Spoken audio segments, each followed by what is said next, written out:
नमस्कार प्रेक्षकांनो, S Marathi news वृत्तवाहिनी घेऊन येत आहे गणेशोत्सव निमित्त खास स्पर्धा एक आरती आपल्या सोबत आपल्या घरी।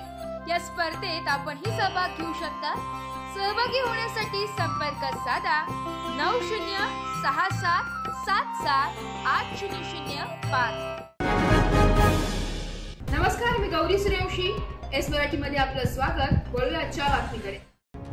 नाशिकमध्ये पुन्हा एकदा गुन्हेगारी डोकं वर काढताना दिसत आहे। अशीच एक घटना नाशिकमधून समोर येते।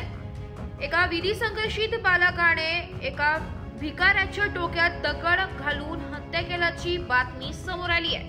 दिनांक 2 सप्टेंबर रोजी दुपारी 2 वाजेच्या सुमारास विधी संघर्षित मुलाच्या सोबत असलेल्या मैत्रिणीची छेड काढल्याच्या संशयावरून रागाच्या भरात एका विधी संघर्षित बालकाने एका भिकाऱ्याच्या डोक्यात दगड घालून त्याची हत्या केल्याची खळबळजनक घटना नाशिकच्या ठक्कर बाजार जवळ घडली आहे।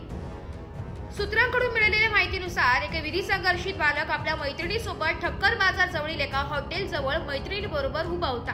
त्याच वेळी ती मैत्रीण पाण्याची बाटली आणण्यासाठी गेली असता तिथे एक भिकारी बसलेला होता। त्याने या मुलीची छेड काढण्याचा संशय त्या विधी संघर्षित बालकाला आल्याने त्याने रागाच्या भरात त्याच्या डोक्यात चक्क दगड टाकला।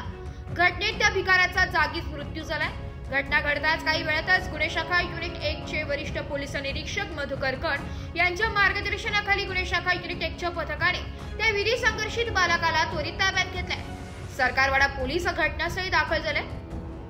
एस मराठी न्यूज साठी नाशिक शहर प्रतिनिधी नाशिक।